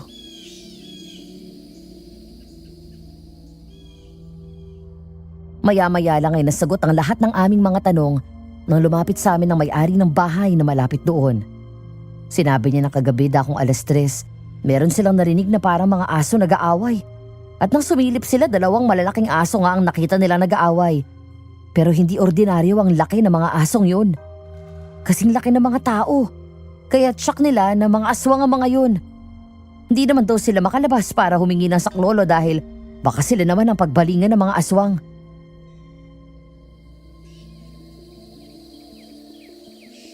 Ibig sabihin, ay may nakakalusot pa rin sa ginagawa mong pagbabantay, Jonathan? Tama ka, Lola Wilma. Hayaan nyo. Ngayong alam ko na ang nangyayari dito. Mamayang gabi, hindi na ako mag-i-standby sa bukana ng iskinitang to. Tuwing kalahating oras ay papasukin ko ito. Sige, ganun nga ang gawin mo. Sa palagay ko ay mayroon talagang mga aswang na nagpipilit pumasok sa ating lugar para patayin ako. Kaya kailangan nating maglagay na rin ng katulong mong magbabantay dito. Sige, Aling Wilma. Ganun nga ang gagawin natin. Hanggang ngayon ay wala pa ring linaw kung sino ang ating kalabang aswang. naisip na akong plano para dyan, Edmundo. Hali kayo ni Jonathan at ibubulong ko sa inyo.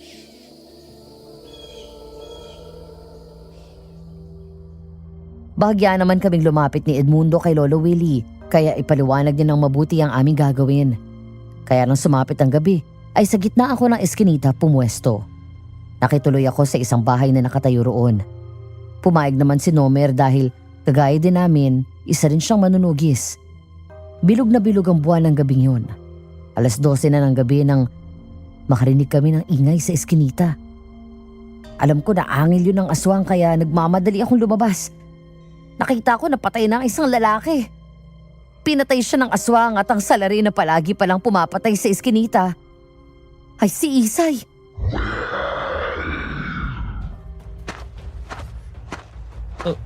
Isay, ikaw ang aswang na pumapatay dito sa eskinita? Sa mga dayong dumaraan dito? Masama ka rin pala. Bantay sa lakay ka! Jonathan, magpapaliwanag ako. Huwag ka na magpaliwanag. Sapat nang nakita ko. Umalis ka na. Umalis ka na, Isay. Bago ko makalimutan na minsan ay nagkakilala tayo. At minahal kita. Pero Jonathan, pakinggan mo muna ako. Meron kang hindi alam kaya ako ginagawa. Umalis ka na! Pakiusap. Ayokong tayo ang mag-away. Ayokong saktan ng babaeng mahal ko. Kaya pala tuwing magkasama tayo, ay mayroon akong kakaibang nararamdaman. Pero hindi ko pinansin kasi nananaig ang pagmamahal ko sa'yo. Umalis ka na bago pa dumating ang aking mga kasama. Walang nagawa si Isay kundi ang umalis. Naglaho na siya sa dilim. Ako naman parang wala sa sarili na naglakad patungo sa bukana ng eskinita. Nang makarating ako doon sa tabi ng puno, malungkot akong umupo. Muli akong tumingala sa bilog na buwan. Sobrang sakit ng aking kalooban. Noon ko lang nalamang tumutulo na pala yung luha ko. Sa totoo lang kasi. Hindi ko na alam ang aking gagawin sandaling makita ko pa siyang muli. Di ko yata kaya na patayin siya. Pero kung isa siyang masamang aswang, wala naman akong magagawa kung patayin siya ng aking mga kasamahan. Napakagulo ng aking isipan na gabing yun. Naroon ang malaking tanong. Alin ang susundin ko? Ang sigaw ng isipan na patayin ang salot na aswang? O ang gusto ng puso na ipagtanggol ang aswang na natutunan ng mahalin? Pero ilang araw at ilang gabi, hindi ko na siya nakita. Kaya pagsapit ng umaga, matamlay ako at gusto kong palagi mag-isa.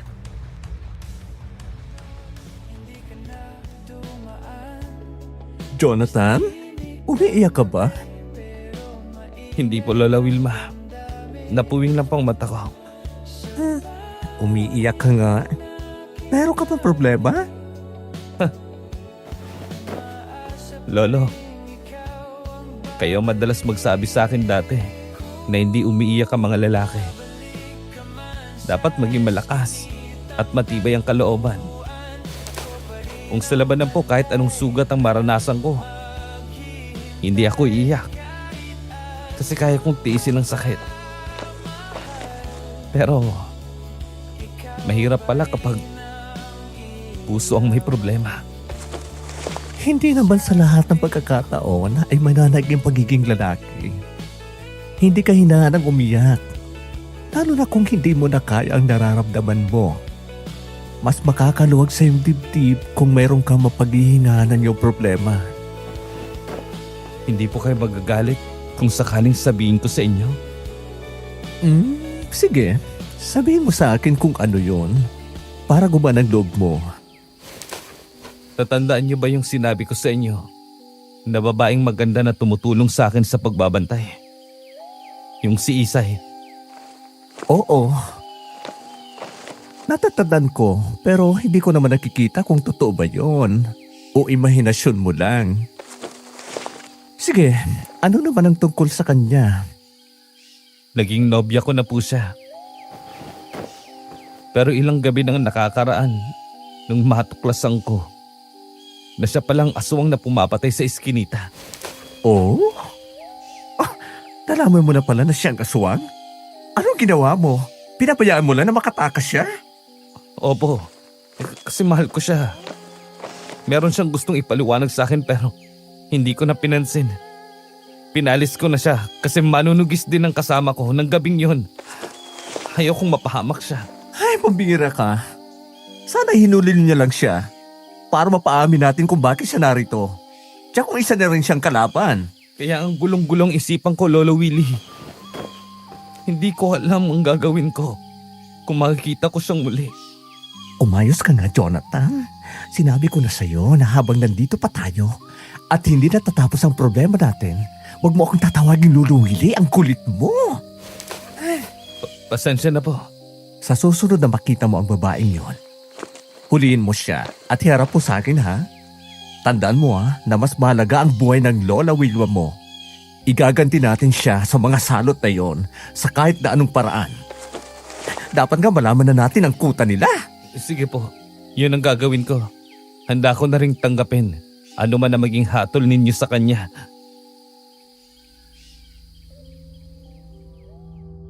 Maya-maya lang ay naputol ang pag-uusap namin ni Lolo Willie na makita naming paparating si Edmundo na kasama si Mang Romy. Nang tumingin ako sa di kalayuan ay nakita kong meron pang mga babae at lalaki na naroon na nakatingin sa amin. May ilan sa kanila ang merong mga sugat. Lahat sila merong mga dala na mga bag na sa tingin ko mga damit at kagamitan nila. Kaagad kong pinahid ang luha sa aking mga mata at nang lumapit si Lolo Willie kina Romy ay kaagad din akong sumunod sa kanya.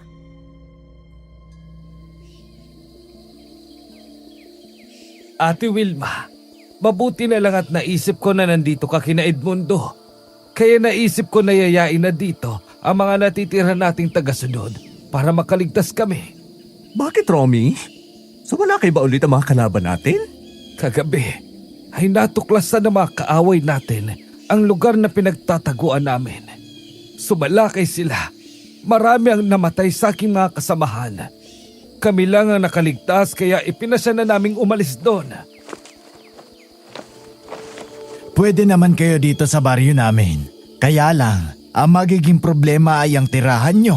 Pwede naman kami kahit saan tumira. Ang mahalaga ay ang kaligtasan namin. Mabuti na dito sa inyo. Kapag sumalakay ang masasamang aswang, ay mayroong tutulong sa amin na harapin sila. Tama si Mang Romy. Mas mahalaga ang kaligtasan ng aming mga kasama kaysa sa matitirahan. Wala pa kaming tulog at pahinga sa ginawa naming pagtakas kagabi. Sige, doon na lang muna kayo sa bodega ng palay. Kung ayos lang yun sa inyo. Malaki naman yon. Magkakasya kayong lahat. Sige, pwede na kami doon. Sige, Edmundo. Samahan mo na sila roon.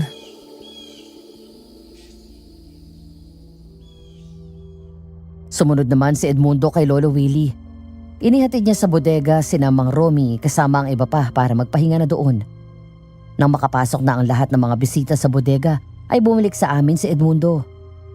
Ramdam at alam naman namin na ang lahat ng yun ay mga lahing aswang. Mga tagasunod ni Lola Wilma, kaya tiwala kami na pinatuloy sila. Pero bigla akong kinabahan na makita ko nasa di kalayuan si Isay. Nakatingin siya sa akin at kinakawayan ako, kaya agad ako nataranta. Napatingin ako kina Lolo Willie at Edmundo. Kaagad nagdahilan ako na may pupuntahan lang, kaya agad akong umalis. Sinundan ko si Isay sa kakahuyan.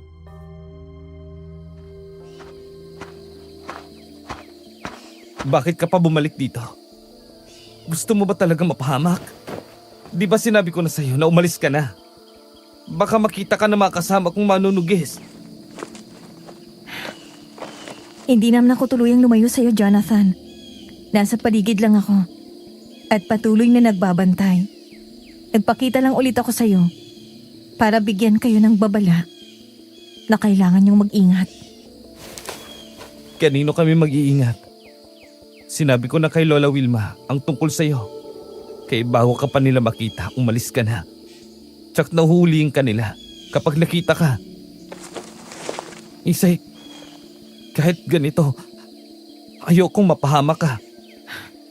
Hindi nila ako sasaktan, Jonathan. Bakit hindi ka nila sasaktan? Dahil ako ang panganay na anak ni Nanay Wilma. Kaya ako nandito ay para lihim na bantayan siya. Yung mga nakita niyong patay sa eskinita, Puro aswang ang mga yon na nagtangkang pasukin ang bahay ni Edmundo. Kaya pinatay ko sila. Nerisang tunay kong pangalan. Bakit sinasabi mo ngayon sa akin ng mga bagay na yan? Pinaglalaroan mo ba ako? Kung ikaw talagang anak niya, bakit ayaw mo magpakita? Dahil nagtatampo ako sa kanya. Iniwanan niya kami sa gitna ng labanan. Mabuti na lang at nakaligtas kami ni Laila, kasamang iba pa. Kaya ayoko siyang makaharap. Pero dahil ina ko siya, handa ko pa rin siyang protektahan. Nerissa, kahit kailan ay hindi kayo pinabayaan ng iyong ina. Kayo ang nasa isipan niya hanggang sa huling sandali ng kanyang buhay. Tumakas siya at humingi ng tulong sa akin kaya narito kami. Hindi kayo si inay? Ibig sabihin ay kayo ang kakambal niya na si Tio Willie?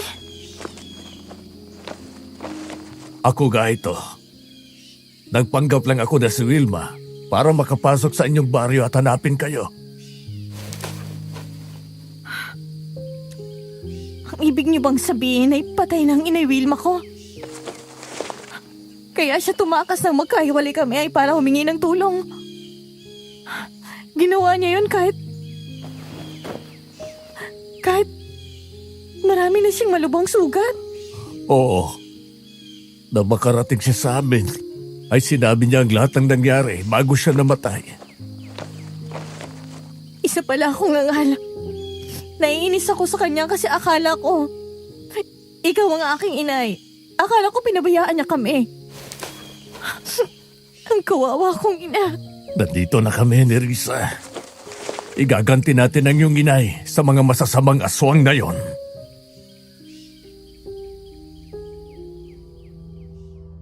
Umiiyak si Nerissa nang yumakap kay Lolo Willie. Hindi naman kami makakibo ni Edmundo. Nagkakatinginan kami lalo pa nga at alam na rin ni Edmundo ang ginagawang pagpapanggap ni Lolo. Matapos ng ilang saglit ay nakalma na si Nerissa.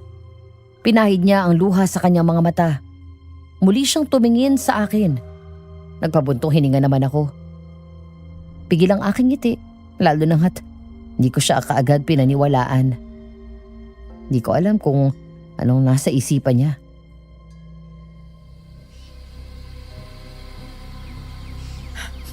Willie, delikado kayo at ang mga tao sa baryong ito. Kapag hindi tayo kumilos ngayon, masasakop na ito ng mga aswang na bisita nyo. Ang Tio Romy mo ang bisita namin na dumating kanina. Napalaban daw sila sa mga sumalakay na aswang kagabi. Tama ka.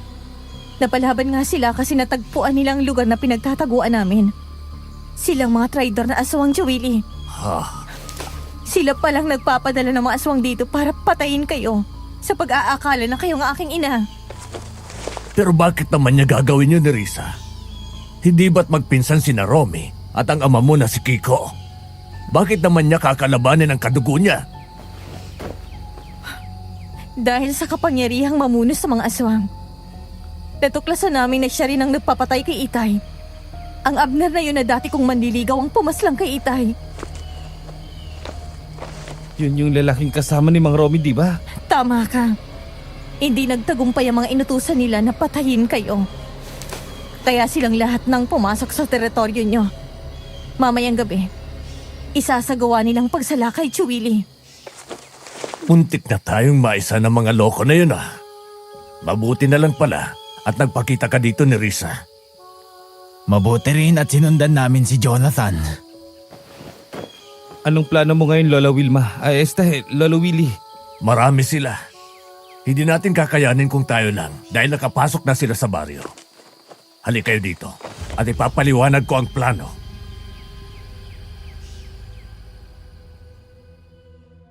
Inutusan ni Lolo Willie si Edmundo na mag-ipon ng mga gasolina. Tapos si sikretong kinausap ang mga taong naroon na umalis na sa lugar na malapit sa bodega. Ang mga manunugis na kasamahan namin ay kumilos din na maingat.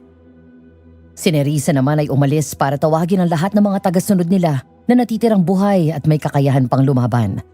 Kaya nang bumalik si Lolo Willie sa bahay ni Edmundo, mag-aalas 6 na yun ng hapon. sinadya niyang maupo sa harapan ng bahay. Noon naman lumabas ng bodega si Mang Romy.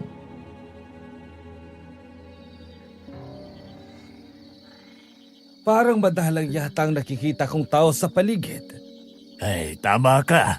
Kasi pinaalis ko na sila. Lalo na yung mga walang kakayahang lumaban. Ang boses mo. Bakit biglang nagbago ang boses mo? Nakakagulat ba ang pagbabago ng boses ko? Ako nga din. Nagulat ang malaman ang lahat ng mga kasamaang ginawa mo sa pamilya ko. Anong kasabaan? Ano bang pinagsasabi mo? Hindi ba? Ikaw ang nag-utos sa patay ni Abner si Kiko para makuha mo ang kapangyarihang mamuno sa mga aswang?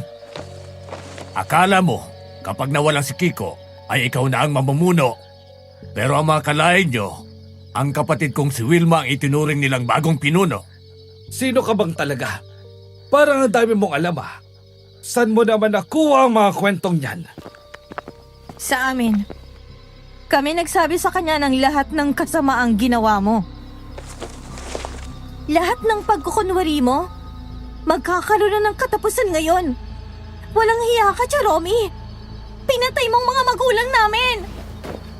Nerissa, Laila, nandito rin kayo. Paano kayong nakarating dito? Nakakagulat ba? Akala mo ba tatakas na lang ako? At magtatago habang isa-isa mong pinapatay ang mga kaanak kong tapat na sumusunod sa aking ina? Sinalakay niyo kami kagabi, pero hindi niyo tiniyak ang aming kamatayan. Kung ganon, ay wala na pala akong dahilan para magkunwari pa. Ilang beses kong iniutos na patayin kayong lahat. Pero maswerte kayo kasi palagi kayong nakakaligtas. Pero ngayon, ay hindi na kayo makakaligtas pa. Sa wakas ay nagkita rin tayo muli ni Risa. Ngayong gabi ay babagsak ka rin sa aking mga kamay. Aangkinin ko muna ang katawan mo bago kita patayin. Hindi mangyayari ang gusto mo. Habang nandito ako, hindi mo magagawang saktan si Nerissa. Mayabang ka lalaki. Kaunti lang kayo pero nagyayabang ka pa. Mga kasama, lumabas kayong lahat. Patayin ang mga hangal na ito!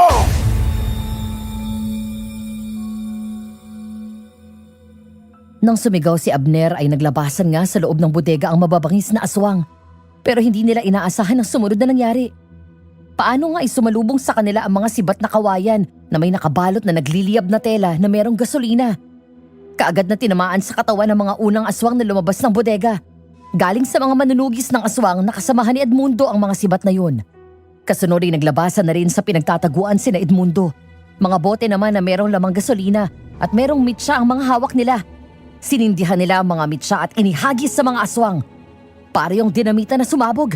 Kaagad na nagliyab ang katawan ng mga aswang na natamaan ng mga nagliliyab na gasolina.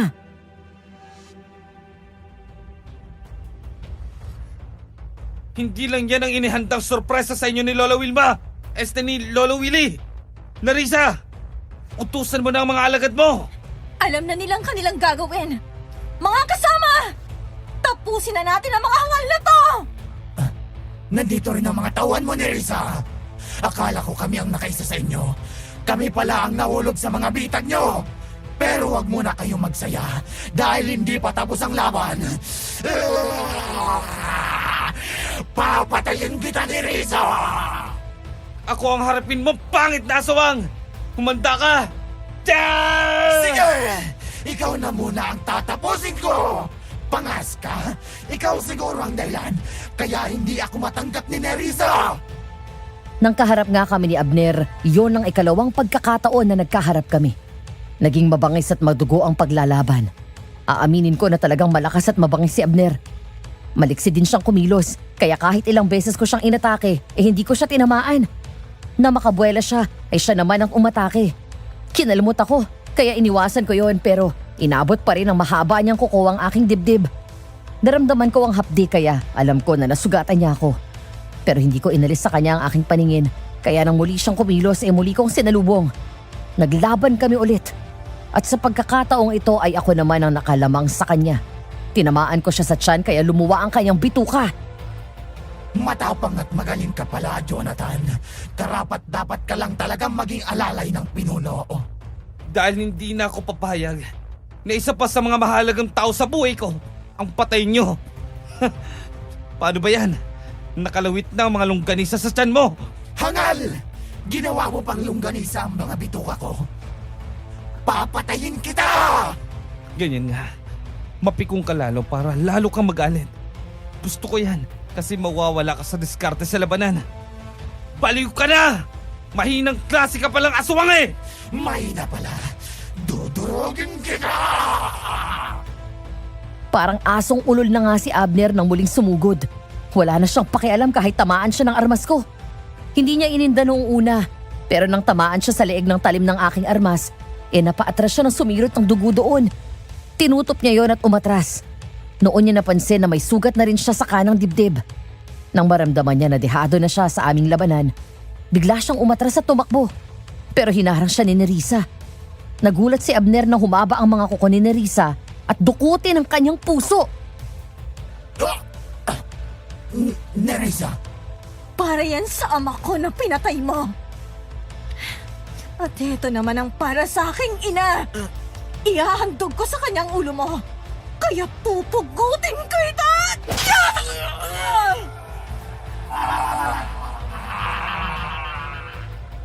Nerissa, ayos ka lang ba? Oo, ayos lang ako. Tulungan natin ang mga kasama natin.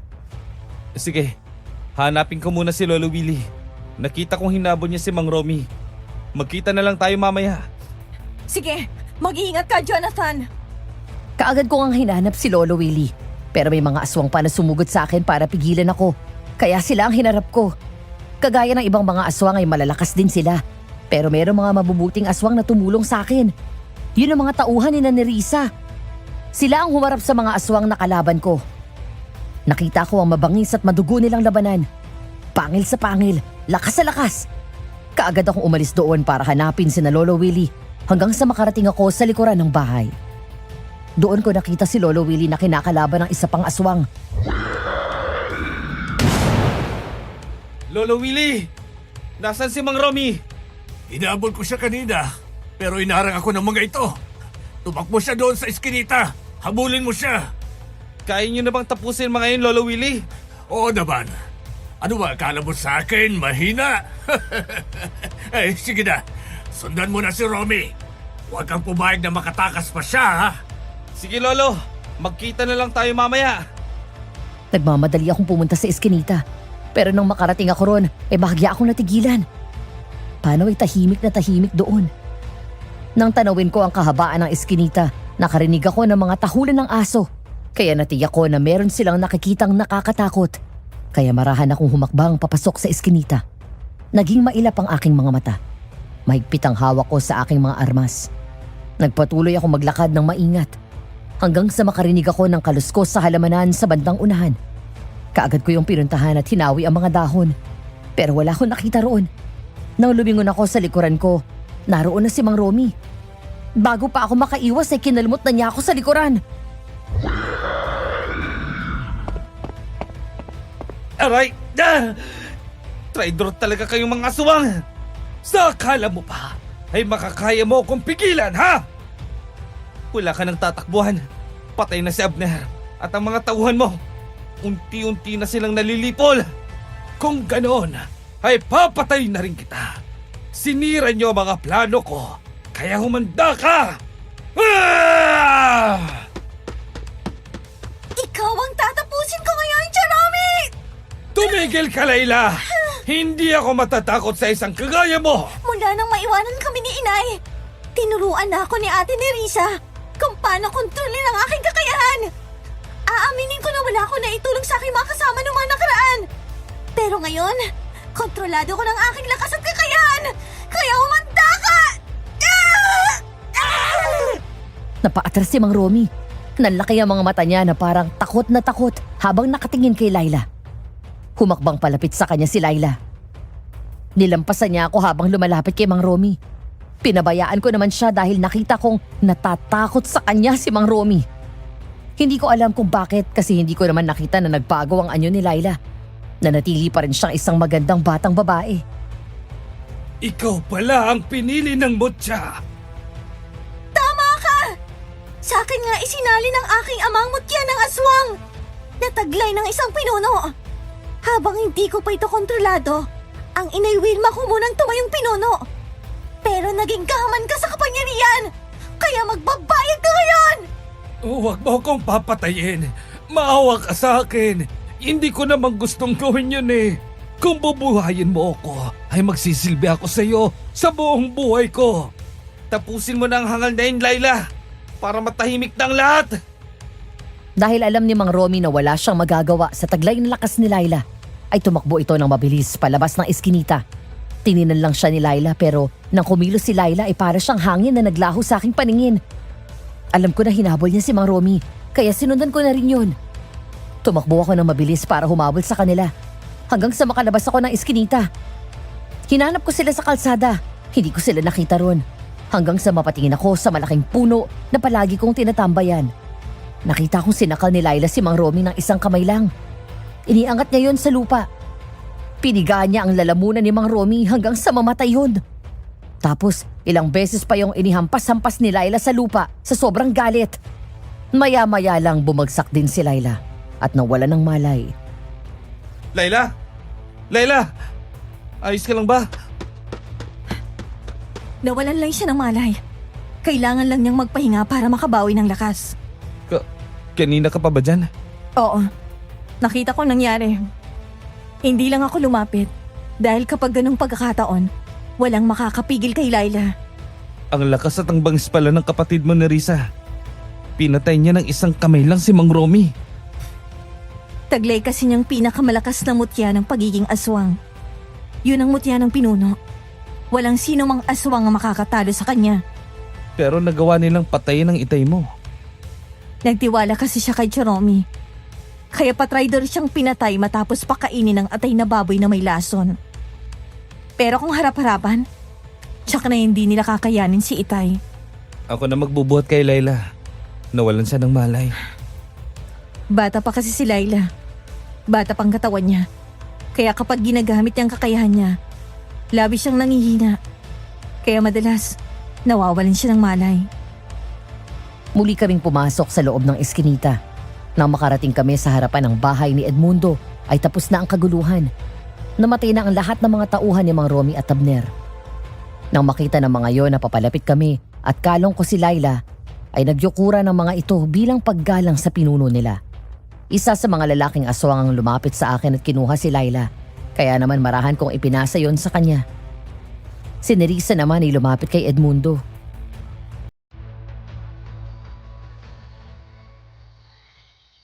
Maraming salamat sa lahat ng tulong mo at ng iyong mga tauhan, Edmundo. Asahan mo na muling magpapatuloy ang magandang pagkakaibigan natin. Mula ngayon, wala nang aswang na manggugulo sa inyo. Salamat din, Nerissa. Kung ano ang pagsuporta namin kay Aling Wilma, ganon din ang gagawin namin sa iyo.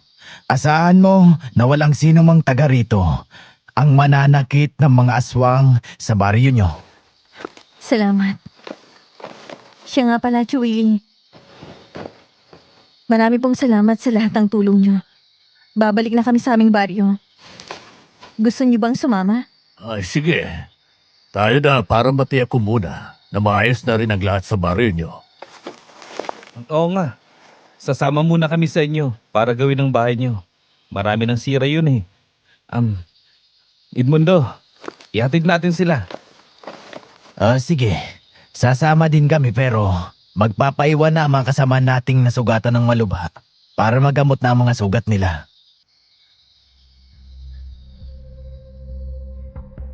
Sumama na nga kami ni Lolo Willie sa baryo ni Nerissa. Pagdating doon ay natauhan si Laila. Sinabi niya sa amin na hindi pa tapos ang kaguluhan. Nararamdaman niya ang panganib sa paligid. Inakala namin na nanaginip lang si Laila dahil sa ilang oras din yung nakatulog pero nagulat kami nang merong mga aswang na lumabas at humarang sa amin. Yun ang aswang na si Aling Margarita, ang asawa ni Mang Romy. Sinadya pala nilang magpaiwan doon para kung merong makatakas kina Mang Romy ay alam nilang doon papunta. Tama nga ang kapatid ko. Hindi pa tapos ang gulo. Mabuti na lang pala at isinama mo kami dito ni Risa. Hindi nga din naisip na wala doon ang asawa ni Romy. Nerissa, ibang lahi ba ng aswang ang mga yan? Oo, lahi ng mga kubot ang mga yan. Mababangis at malalakas din sila, kaya humanda kayo. Sige, ibigay natin ang lahat ng ating lakas sa huling laban na ito. Muli nga kaming napalaban sa mga lahi ng kubot. Muling nagkagulo sa baryo. At dahil nakabawi na ng lakas si Laila, muli niyang ginamit ang kanyang kakayahan. Bawat aswang na lumapit sa kanya ay namamatay. Nabubutas sa mga katawan kapag tinamaan ng matatalim niyang mga kuko. Ang iba naman ay nababali ang mga leeg. Kaya ang karamihan sa mga kalabang naroon ay nasugatan. Yun naman ang pagkakataong sinamantala namin. Hanggang sa muli nga ay manalo kami. Napatay ni Lolo Willie si Aling Margarita. Natutuwa ako nung una. Pero nang makita kong dahan-dahang bumagsak si Nerissa, ay namutla ako. Noon ko nalaman na malubha ang naging sugat niya. Nerissa, may sugat ka. Diyos ko. Minalas ako, Jonathan. Naisahan din ako ni Tia Margarita. Gagamutin namin ang sugat mo. Huwag mo kong iwan ha. Mahal na mahal kita. Hindi ko na kaya. Hindi. Maraming salamat sa pagmamahal mo. Huwag. Hindi. Maraming Nerissa. Hindi. Huwag. Huwag mo kong iwan. Nerissa, lumaban ka. Huwag. Di nagtagal ay tuluyan ang ipinikit ni Nerissa ang kanyang mga mata. Kaya sobrang sakit ng aking nararamdaman. Di nagtagal lumapit sa amin si Lolo Willie. Hinawakan ang pulso ni Nerissa. Doon niya nalaman na meron pang pulso si Nerissa. Kaya nang malaman ko yon, kaagad ko siyang binuhat at dinala sa kanilang bahay. Nang makarating kami roon ay inihiga ko siya sa kanyang higaan. Kaagad namang kumilos sa mga naroong aswang at ginamot siya. Ilang araw at ilang gabi siyang nakatulog. Sa tuwing sisilip ako sa kanyang kwarto, nakikita ko na wala na yata siyang pag-asa na gumising. Kasi kahit kaunti, hindi ko nakikitang nagbabago ang kanyang pagkakahiga doon. Kapag ganun binubulungan ko siya na gumising na siya kasi naghihintay ako sa kanya. Tapos lumalabas na lang ako ng bahay nila. Nauupo sa ilalim ng puno. Doon na ako mamamalagi ng mahabang oras hanggang sa makatulog ako.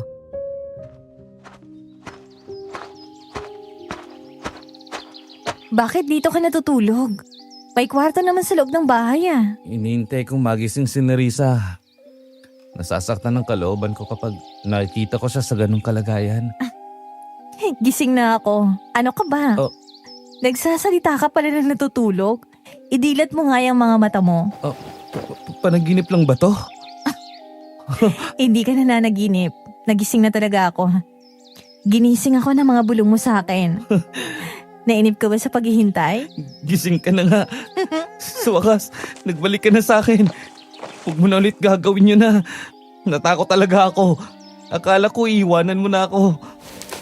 Ramdam kong pagmamahal mo habang natutulog ako. Kaya alam ko na magiging masaya ako sa'yo. Payag ka ba na makasama ako habang buhay? Kahit magkaiba tayo ng katauhan? Oo naman. Naging masaya nga si Nainay at Itay Ganun din tayo. Basta ang mahalaga, tinanggap natin ang pagkatao ng bawat isa.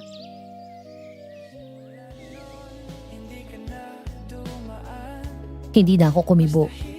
Niyakap ko na lang si Nerissa ng mahigpit. Tapos sinalikan ko siya sa labi.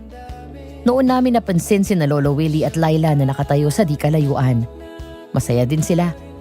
Hindi sila tumutol sa aming pagmamahalan dahil hindi naman kasi niya ako tunay na apo. Kaya pwede talaga kaming maging mag-asawa ni Nerissa. At yan po ang kwento ng aking buhay. Sana po nagustuhan ninyo ang aking kasaysayan. At sana ay kapulutan din ng aral ang nangyari kay Mang Romy. Ang sobrang paghahangad ng kapangyarihan, kadalasan ang inaani ay kapahamakan. Marami pong salamat at sumainyong lagi ang pag-iingat ng Diyos. Gumagalang at nagpapasalamat, Jonathan.